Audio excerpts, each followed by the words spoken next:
just saw was my final project for postgrad this year, and I'm going to come back to it in a little bit. I wanted to start with Kenya Hara. He's this amazing graphics designer and curator who explains that to know something is not a goal, but a starting point of your imagination, that we have to unknow something. So I wanted to introduce myself a little bit. My name is Hannah, and I'm what you call a third culture kid. And that's a massive quote up there, but it's someone who spent a significant part of their adolescent life outside their parents' culture. Me. So my father is South Korean, my mother is half Japanese, my nationality is Korean, but I was born in Japan. I was in Japan until I was 7 years old, and then my family and I moved down to Australia for the next 10 years. They went back, but I stayed in between these two countries for the next 5 years. I then moved to the UK for the next 5 years, where I graduated my 17th school this summer. Now I'm back in Japan working, and today I'm back in Australia for TEDxRobina. Woo. So to me, I think I'm this. I'm 3/4 Korean, 1/4 Japanese by blood, but I kind of feel more Australian inside. I call the UK home because I felt most comfortable there, but I'm kind of like in Japan for the first time now. So when I meet someone new and I introduce myself, I tend to get cut off by this phrase, oh yeah, I know, and then something really random like, you must feel so weird about North Korea. This I know phrase was pointed out by Kenya Hara, and it just kind of stuck with me. I came across it in his book, Exclamation, and it means understanding how little we know. I started questioning what it really meant to know something. So why is this phrase, I know, such a huge conversation stopper? Why are we so afraid to look uninformed?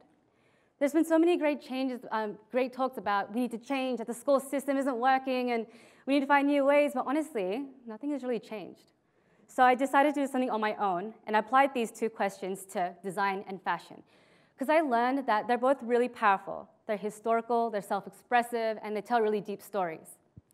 So thinking about this medium, I came across this theory by Marshall McLuhan that the medium is the message, that the medium is what ultimately defines what we see and how we think. I feel like feeling things physically and emotionally and actually being present somewhere is really important that, frankly, we're slowly losing. I wanted to highlight this meaningful time in between point A and point B when gaining information. But actually, that applies to everything. So the medium today is digital technology. And my medium, I went a little bit against it, and I made an analog labyrinth, something you could just like physically walk into. And a labyrinth is historically and culturally known as a search for the inner self and a path to home. So I applied that as a metaphor to explore what a third culture kid is. So when you enter this labyrinth, you accept that you don't know anything, because when you enter, you don't. Acknowledge that. If you can imagine, then that will open you up to understand and exchange and gain information. So I wanted to creatively change the way we inform through people's imagination. Hidden in this labyrinth that you saw earlier are 6 garments designed by Simon Peters that all represent different stages in the story that I wrote. You can hear them all whispering, and they're all through my voice, all at the same time. I built solid-looking high walls that were actually really soft and fragile when you touched them, and they would even move when you walked by. There's a mannequin in there with massive metal rings attached to its neck, and both these walls and mannequins would become more and more slowly reflective as you walk through. In the end, you would be reflected. How these are interpreted start with your imagination. I'm going to replay that video again, and I want you to apply your imagination this time.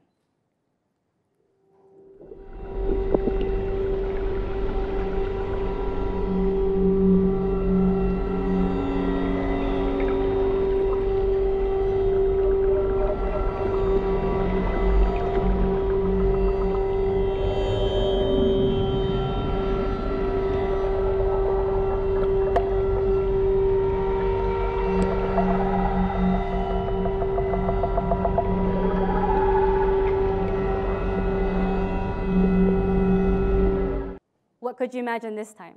Did the height of the walls remind you of some certain feeling? Could you guess something about my past with the way the garments were designed? So going back to the medium is the message, we fill in the gap between what we don't know with digital information.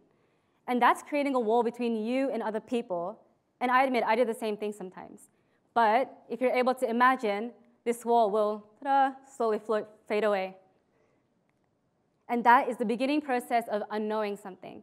And the presence, being present, will help you gain and exchange and understand real information. just as your presence here does today. So let's stop Googling what a third culture kid is and continuing on with empty statements like, you've barely been to Korea, you don't know the language, so you can't be Korean.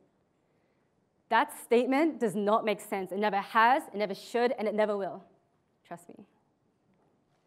So what is creative change? It's imagination to me. It's being able to open up and unknow something and imagine beyond what you think you already know and what you see that will ultimately lead you to discover something completely new and real. Design is universal, and there's no language barrier. There's no language barrier.